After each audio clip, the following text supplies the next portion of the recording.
मुंबई में हुए पनडुब्बी हादसे के घटनास्थल का रक्षा मंत्री ए.के. एंटनी ने किया दौरा।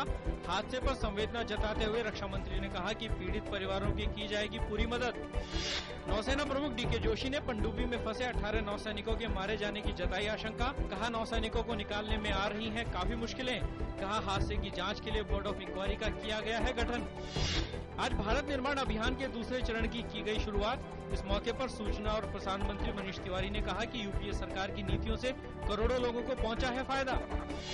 संसद के दोनों सदनों ने पाकिस्तान के विरोध में एकमत से किया प्रस्ताव पारित। भारत को उम्मीद कि पाकिस्तान अंतर्राष्ट्रीय सीमा रेखा पर सीजफायर समझौते का करेगा सम्मान।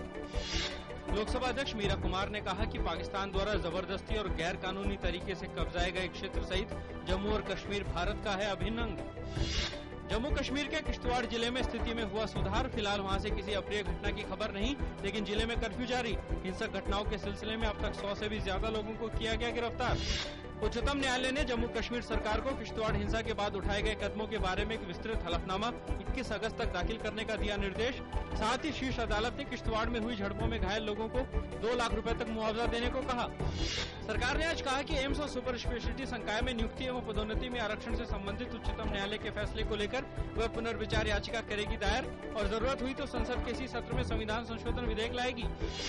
बसपा अध्यक्ष मायावती ने कहा कि इस मामले में यदि सरकार उच्चतम न्यायालय के फैसले पर दोबारा विचार करेगी तो इससे कमजोर वर्ग के लोगों को लंबा इंतजार करना पड़ सकता है। ऐसे में उन्होंने मांग की कि सरकार जल्द से जल्द आरक्षण विधेयक में संशोधन लाकर इसे पारित करे। जुलाई में महंगाई दर बढ़कर 5.79% हुई। पिछले महीने ये 4.86% रही थी। जून के मुकाबले जुलाई में खाद्य महंगाई में 3.4% की बढ़ोतरी हुई। कच्चे तेल की कीमत में लगातार बढ़ोतरी और रुपए की कमजोरी का भी महंगाई दर पर पड़ा है असर। शेयर बाजार आज हरे निशान के साथ हुआ बंद। सेंसेक्स 138 अंक ऊपर चढ़कर 19,368 पर हुआ बंद, तो निफ्टी में भी 43 अंकों की बढ़ोतरी 5,742 पर हुआ बंद। पश्चिम बंगाल में अलग गोरखालैंड की मांग को लेकर किए जा रहे प्रदर्शन पर थोड़े समय के लिए लगा विराम। गोरखा जनमुक्ति मोर्चा ने बंद के 11वें दिन 19 अगस्त तक बंद वापस लिए जाने की घोषणा। कहा स्वतंत्रता दिवस के बाद आगे की रणनीति पर किया जाएगा विचार।